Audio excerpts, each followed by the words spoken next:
မင်္ဂလာပါရှင်ဒီနေ့တော့ကျမတို့လူတွေတော်တော်များများကသတိမထားမိကြပြီမယ်တကယ်ကိုကျမတို့ရဲ့ခန္ဓာကိုယ်အတွက်အရေးကြီးတဲ့ယောဂတစ်ခုနဲ့ပတ်သက်ပြီးတော့ပြောပြဆွေးနွေးသွားကြပါမယ်အဲ့ဒါကတော့နာရာရှိကြောက်ကက်ထိကိုက်တဲ့ယောဂဖြစ်ပါတယ်ကြောက်ကက်ကကျမတို့ရဲ့ခန္ဓာကိုယ်မှာဘယ်တစ်ခုညာတစ်ခုတည်ရှိနေတာဖြစ်ပါတယ်။ one by ရဲ့အနောက်ဘက်ပေါ့ခါနာမှာဘယ်တစ်ခုညာတစ်ခုရှိတာဖြစ်ပါတယ်။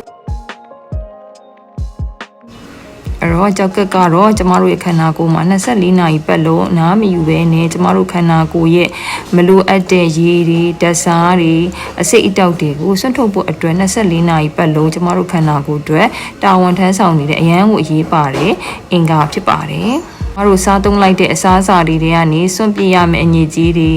နောက်တက်စားတက်တွေနောက်ကကြတော့တောက်သုံးလိုက်တဲ့ဆေးဝါးတွေကနေစွန့်ပစ်ရမယ့်အညစ်အကြေးတွေနဲ့မလိုအပ်တဲ့ပိုရှန်နေတဲ့ရေတွေကိုစွန့်ထုတ်ဖို့အတွက်ကြောက်ကက်ကတာဝန်ယူထမ်းဆောင်ပေးနေတာဖြစ်ပါတယ်။ကြောက်ကက်ထဲမှာကတော့ကြောက်ကက်ဆဲလို့ခေါ်တဲ့ nephron လို့ခေါ်တဲ့ဆဲတန်းပေါင်းများစွာကနေပြီးတော့ကျမတို့ရဲ့ခန္ဓာကိုယ်အတွက်တာဝန်တွေကိုမရမနာထမ်းဆောင်ပေးနေရတာဖြစ်ပါတယ်။အဲ့တော့ရေနဲ့တက်စားဒီကိုမလိုအပ်တာတွေကိုဆွန့်ထုတ်ပေးတယ်လိုအပ်တာတွေကိုပြန်လည်ဆုပ်ယူပေးတယ်ဒီလုပ်ငန်းတွေကိုလှုပ်ဆောင်တာအပြင်ကြောက်ကက်ကကျမတို့ရဲ့ခန္ဓာကိုယ်အတွက်အသက်ရှူတဲ့အောက်ဆီဂျင်ကိုတည်ဆောင်ပေးတဲ့သွေးနီဦးတွေကိုကြီးထွားဖို့အတွက်တိစောက်ဖို့အတွက်လေ erythropoietin ဆိုတဲ့ဟော်မုန်းတစ်မျိုးသွေးနီဦးပေါက်ဖွားဖို့အတွက်အရေးပါတဲ့ဟော်မုန်းတစ်မျိုးကိုလည်းထုတ်လုပ်ပေးနေတဲ့အင်္ဂါတစ်ခုဖြစ်ပါတယ်နောက်တစ်ခုအယိုးအဆစ်နဲ့သွားရီခိုင်မာဖို့အတွက်ဒီအရန်ကိုအရေးပါတဲ့ဗီတာမင် D ကိုလည်းကြောက်ကက်မှာသူကတိစောက်ပေးတာဖြစ်ပါတယ်ဗီတာမင် D ကကိုယ်ခံအားအတွက်လည်းအရေးပါတဲ့ဗီတာမင်တစ်ခုဖြစ်ပါတယ်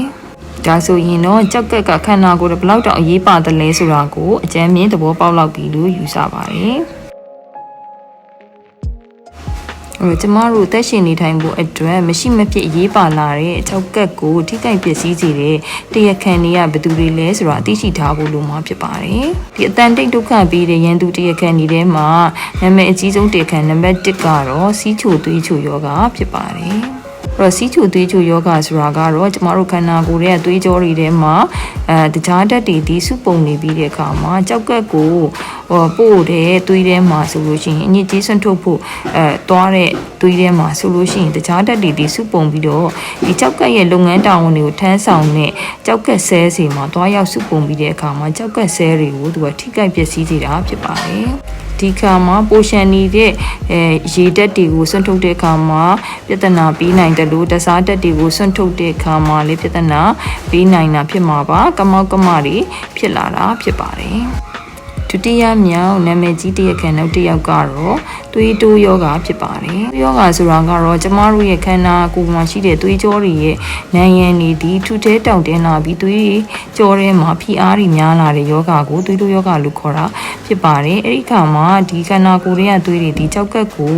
သွားတဲ့အခါမှာသူဒီသွေးကြောနံရံတွေဒီထူထဲပြီးတော့မာကြောတောင့်တင်းလာပါတယ်။ဒီအခါမှာကြောက်ကက်ထဲကိုသွေးရောက်ရှိမှုနေပါသွားပြီးတော့ကြောက်ကက်ထဲမှာရှိတဲ့ဒီစံချီမြင့်သွေးကြောလေးတွေကိုထိခိုက်ပျက်စီးတယ်လို့ဒီကြောက်ကက်ရဲ့ဆဲစီကိုထိခိုက်ပျက်စီးစေတာဖြစ်ပါတယ်။နောက်တစ်ခုကတော့မျိုးရိုးလိုက်တဲ့ကြောက်ကက်ယောဂဖြစ်ပါတယ်။အဲ့ဒါကတော့ကြောက်ကက်ထဲမှာအရေးအိတ်တယ်ပြီးတော့ဒုက္ခပေးတဲ့ polycystic kidney disease လို့ခေါ်တဲ့ကြောက်ကက်ထဲမှာအရေးအိတ်တယ်တဲ့ယောဂဖြစ်ပြီးတော့သူကမှကြောက်ကက်ဆဲစီကိုထိခိုက်ပျက်စီးစေတာဖြစ်ပါတယ်။သူကတော့မျိုးရိုးလိုက်တဲ့ယောဂဖြစ်ပါတယ်။နောက်တစ်ခုကတော့ကြောက်ကက်ရောင်တဲ့ယောဂဒီခဏ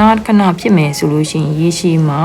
ကြောက်ကက်ရောင်ဝေဒနာဒီရေရှည်ဖြစ်လာတဲ့အခါမှာကြောက်ကက်ဆဲစီကိုထိခိုက်ပျက်စီးစေတာဖြစ်ပါတယ်။အဲ့တော့ကြောက်ကက်ရောင်တာကတော့ကြောက်ကက်ထဲကိုစီးပိုးလမ်းကြောင်းကနေစီးလမ်းကြောင်းကတဆင့်ပိုးဝင်တာတွေဒီရေရှည်မကုသတဲ့အခါမှာဖြစ်တာမျိုးဖြစ်နိုင်ပါတယ်။ကြောက်ကက်ပြည်တည်တာမျိုးကြောင့်လည်းဖြစ်နိုင်ပါတယ်။နောက်ဆုံးတစ်ခုကတော့ဆွန့်ထုတ်လိုက်တဲ့စီးဒီစီးပြုံလမ်းကြောင်းကနေတဆင်းစီးအိမ်ထဲကိုသွားပြီးတော့မှခန္ဓာကိုယ်ကနေဆွန့်ထုတ်ရမှာဖြစ်ပါတယ်အဲ့တော့စီးထွက်တဲ့လမ်းကြောင်းပြုံတစ်လျှောက်မှာပိတ်ဆို့တဲ့ယောဂတွေဖြစ်တဲ့စီးလမ်းကြောင်းကြောက်တဲ့ယောဂကြည်ရောင်ယောဂဒါမျိုးရှိတဲ့သူတွေမှာလည်းရေရှည်မှာကြောက်ကက်ကိုထိခိုက်ပျက်စီးစေနိုင်ပါတယ် ကြောက်ကက်ကိုထိခိုက်စေတဲ့နောက်ထပ်အကြောင်းရင်းတစ်ခုကတော့အကိုက်ခဲပျောက်စီးတွေကိုအလွန်ကျွံသုံးဆွဲတာ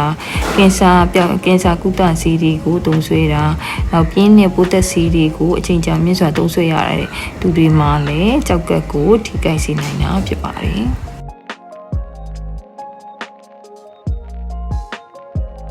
နာရာရှိကြောက်ကက်ဝေဒနာခံစားရပြီဆိုလို့ရှိရင်ဘယ်လိုယောဂလက္ခဏာတွေပြလာမလဲဆိုတာကိုသိထားဖို့လိုမှာဖြစ်ပါတယ်ဒီလက္ခဏာတွေကိုမပြောပြခင်ကြောက်ကက်ရဲ့လှုပ်ဆောင်ချက်ပုံစံကိုအရင်ရှင်းပြပေးဖို့လိုမှာဖြစ်ပါတယ်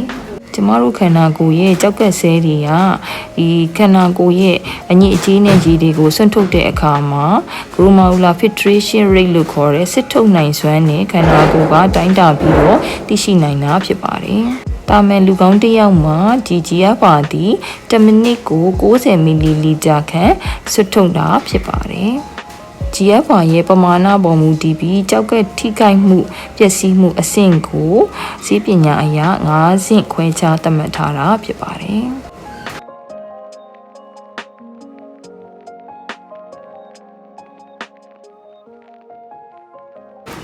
အဲ့တော့နာရာချီကြောက်ကက်ယောဂအဆင့်1မှာဆိုလို့ရှိရင်စစ်ထုတ်နိုင်စွမ်းသည်ပမာဏဒီ90မီလီလီတာပါမိနစ်1မိနစ်ကို90မီလီလီတာအထက်ရှိနေတဲ့အတွက်ဘာယောဂလက္ခဏာမှပြမှာမဟုတ်ပါဘူးအဲ့တော့မစစ်ဆေးဘူးဆိုရင်တာမန်လူကောင်းအတိုင်းပဲနေထိုင်နိုင်မှာဖြစ်ပါတယ်အဲ့တော့ကြောက်ကက်ဆဲပျက်စီးမှုအဆင့်2ဆိုလို့ရှိရင်တော့ကြောက်ကက်ရဲ့စစ်ထုတ်နိုင်စွမ်း GFR သည်60ကနေ89မီလီလီတာပါမိနစ်ရှိနေမှာဖြစ်ပါတယ်။ဒီမှာလည်းထူးခြားတဲ့လက္ခဏာပြမှာမဟုတ်ပါဘူး။သူဒီအတန်တိတ်နှိမ့်ဆက်နေမှာပဲဖြစ်ပါတယ်။ပုံမှန်ကျန်းမာရေးစစ်ဆေးမှုမှလွဲ၍ဒီကြောက်ကက်နာရာရှီယောဂအဆင့်2ကိုသိရှိနိုင်မှာမဟုတ်ပါဘူး။အဲ့တော့ယောဂအဆင့်2ထိကကြောက်ကက်ရဲ့လှုပ်ဆောင်နိုင်စွမ်းတဝက်ကျော်ကိုထမ်းဆောင်နေတာဖြစ်တဲ့အတွက်ကြောင့်မတိတာသေးတာဖြစ်ပါတယ်။နာရာချီကြောက်ကက်ပျက်စီးမှုအဆင့်3ဆိုရင်တော့ကြောက်ကက်ရဲ့စစ်ထုတ်နိုင်စွမ်းဒီ30ကနေ59ကြားမှာပဲရှိတော့မှာဖြစ်ပါတယ်အဲ့တော့ဒီအဆင့်မှာတော့တချို့လူတွေမှာတော့ဒီကြောက်ကက်ရဲ့လှုပ်ဆောင်နိုင်စွမ်းဒီတဝက်လောက်ရှိနေသေးတဲ့သူတွေမှာတော့လက္ခဏာပြမှာမဟုတ်သေးပါဘူးနိုင်စွမ်းတဝက်အောက်ကိုကျဆင်းသွားတဲ့လူတွေမှာဒါလက္ခဏာစတင်ပြီးတော့သိရှိခံစားလာရမှာဖြစ်ပါတယ်နာရာရှီကြောက်ကက်ယောဂအဆင့်4ဆိုလို့ရှိရင်တော့ကြောက်ကက်ရဲ့စစ်ထုတ်နိုင်စွမ်းသည်15နဲ့30ကြားပဲရှိတော့မှာဖြစ်ပါတယ်။ဒီလှုပ်ဆောင်နိုင်စွမ်း4ပုံတစ်ပုံနဲ့3ပုံတစ်ပုံကြားပဲရှိတော့တဲ့အတွက်ကြောင့်ယောဂဝေဒနာကိုစတင်ပြီးတော့ခံစားသိရှိနာတာဖြစ်ပါတယ်။အဲ့တော့အဆိုးဆုံးအဆင့်ဖြစ်တဲ့ကြောက်ကက်ဝေဒနာအဆင့်5ဆိုတာကတော့ကြောက်ကက်လုံးဝပျက်စီးသွားတဲ့အဆင့်မျိုးဖြစ်တဲ့အတွက်ကြောင့်ကြောက်ကက်ရဲ့စစ်ထုတ်နိုင်စွမ်းသည်15မီလီလီတာတစ်မိနစ်မှာ15မီလီလီတာလောက်ပဲဆင့်ထုတ်နိုင်မှာဖြစ်ပါတယ်လုံးဝဆင့်ထုတ်နိုင်ခြင်းမရှိတော့ဘူးဆိုရင်တော့ကြောက်ကက်လုံးဝပျက်စီးသွားတဲ့အဆင့်ဖြစ်ပါတယ်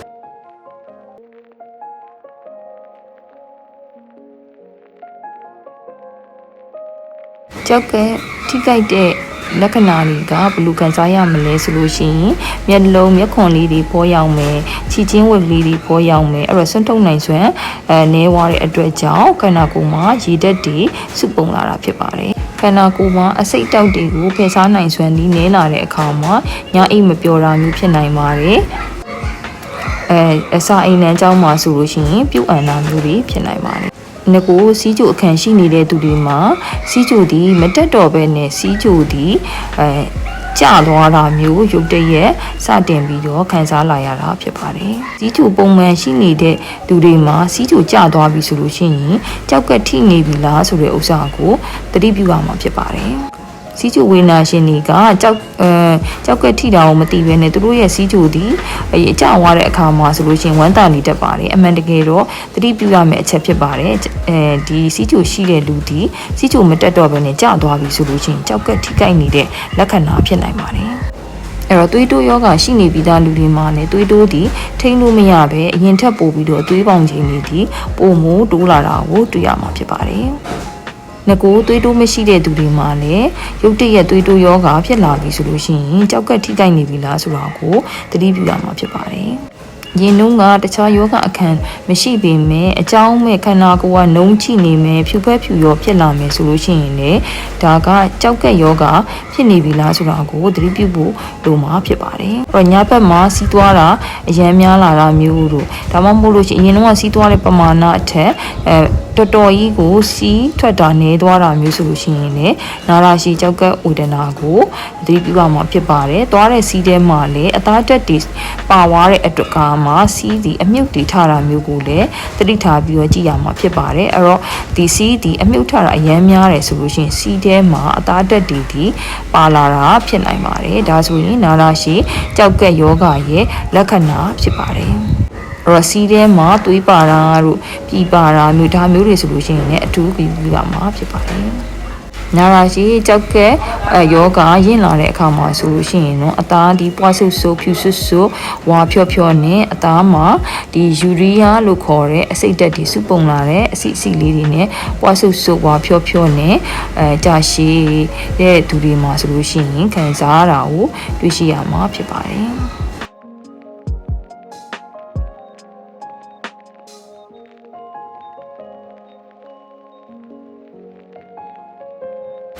နာရာရှိကြောက်ကက်ယောဂကိုဘယ်လိုကာကွယ်မလဲကုသမလဲဆိုတာတွေကိုဆက်လက်ပြီးပြောပြသွားပေးချင်ပါတယ်။ရောနာရာရှိကြောက်ကက်ယောဂကိုဖြစ်စေတဲ့အဓိကအတန်တိတ်တရခံနေဖြစ်တဲ့သွေးတို့ယောဂမဖြစ်အောင်အငံကိုလျှော့စားပါအစီကိုလျှော့စားပါကိုယ်လက်လှုပ်ရှားမှုကိုလုပ်ပေးပါ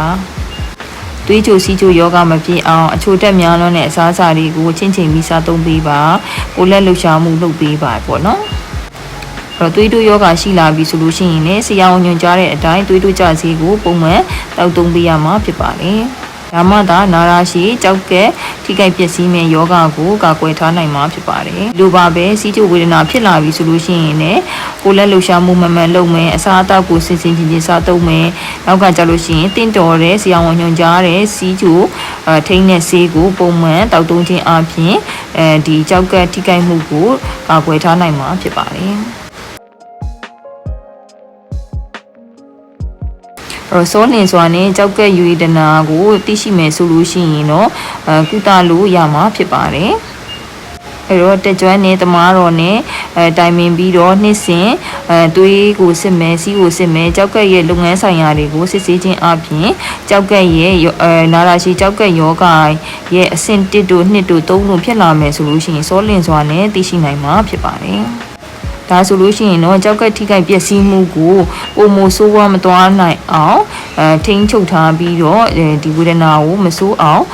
ကုသထားနိုင်မှာဖြစ်ပါတယ်။နာရာရှိကြောက်ကက်ယောဂအဆင့်4တို့5တို့ဖြစ်လာပြီဆိုလို့ရှိရင်တော့သူဒီကြောက်ကက်ထိခိုက်ပျက်စီးမှုဒီဆိုးဆိုးဝါးဝါးဖြစ်လာပြီဖြစ်တဲ့အတွက်ကြောင့်ကြောက်ကက်ဆိုင်ရာကျွမ်းကျင်တဲ့အထူးကုသမားတော်နဲ့တိုင်ပင်ပြီးတော့ကုသမှုကိုတေချာစွာခံယူရမှာဖြစ်ပါတယ်။အဲ့လိုမှမဟုတ်ဘူးဆိုလို့ရှိရင်တော့အသက်အန္တရာယ်ထိခိုက်တဲ့အထိဆိုးဝါးတဲ့ယောဂဖြစ်ပါတယ်။ကြောက်ကက်ကဒီခန္ဓာကိုယ်ရဲ့စစ်ထုတ်နိုင်မှုအညစ်အကြေးစစ်ထုတ်နိုင်မှုဒီဓာတ်စားတက်တွေစစ်ထုတ်နိုင်မှုနဲ့သူ့ရဲ့လှုပ်ဆောင်ရမယ်တာဝန်တွေကိုမထမ်းဆောင်နိုင်တော့ဘူးဆိုလို့ရှိရင်တော့ကြောက်ကက်စီးတဲ့ကုသနည်းနဲ့ဖြစ်ဖြစ်ကုသရမှာဖြစ်ပါတယ်။ဒါမှမဟုတ်လို့ရှိရင်တော့ကြောက်ကက်အစားထိုးကုသနည်းနဲ့သာကုသလို့ရမှာဖြစ်ပါတယ်။နောက်ဆုံးဒီကုန်းချုပ်အနေနဲ့အကြံပေးချင်တာကတော့ဒီအနာရာရှိကြောက်ကက်ယောဂမဖြစ်အောင်ဆိုလို့ရှိရင်သွေးတိုးယောဂမဖြစ်အောင်ကြိုတင်ကာကွယ်ပြီးတော့မိမိရဲ့ပုံမှန်နေထိုင်မှုဘဝတွေကိုကောင်းမွန်စွာကျန်းမာရေးနဲ့ညီညွတ်စွာနေထိုင်ပါစီးကျိုယောဂမဖြစ်အောင်ကြိုတင်ကာကွယ်ပါဖြစ်လာလို့ရှိရင်လည်းတေချာစွာကုသပါစီးကျိုသွေးတိုးယောဂနဲ့ပတ်သက်တဲ့ဆေးဝါးတွေကိုပုံမှန်တောက်သုံးပါမလူအပ်ဖဲနဲ့ကြိုက်ခဲပြောက်စီးတွေတောက်သုံးခြင်းတွေကိုရှောင်ကျဉ်ပါပေါ့နော်။လမ်းကြောင်းနဲ့ပတ်သက်တဲ့ကြောက်ကက်လမ်းကြောင်းနဲ့ပတ်သက်တဲ့ကြောက်ကက်ရောင်ခြင်းတို့စီးပိုးဝင်ခြင်းတို့စီးကြောက်တေခြင်းတို့ဖြစ်လာမယ်ဆိုလို့ရှိရင်လည်းစောလင့်စွာကုသမှုခံယူထားရမှာဖြစ်ပါတယ်။ဒီနေ့ခေတ်ခါမှာဆိုလို့ရှိရင်တော့လူတွေကအသင့်စားအစားအသောက်တွေစားသုံးခြင်းကဒီထဲမှာပါတဲ့စိုးစေးတွေတို့တာရှိခံစေးဝါးတွေတို့အဲ့မှာပါတဲ့အငံတက်တွေဒီတဲ့ကြောက်ကက်ကိုထိခိုက်မှုကိုများပြားစွာဖြစ်နိုင်တာဖြစ်ပါတယ်။ဒါတွေကိုလည်းသတိထားပြီးတော့ရှောင်ကျဉ်စားသုံးဖို့လိုမှာဖြစ်ပါတယ်။ ဒါဆိုရင်တော့နာရာရှိကြောက်ကက်ဝေဒနာဘယ်လိုကာကွယ်မလဲဘယ်လိုဒီလက္ခဏာတွေကိုသိရှိနိုင်မလဲဆိုတဲ့ဥစ္စာတွေကိုနားလည်လောက်ပြီးလို့ယူဆပါတယ်အားလုံးပဲကျမ်းမာချမ်းသာကြပါစေရှင်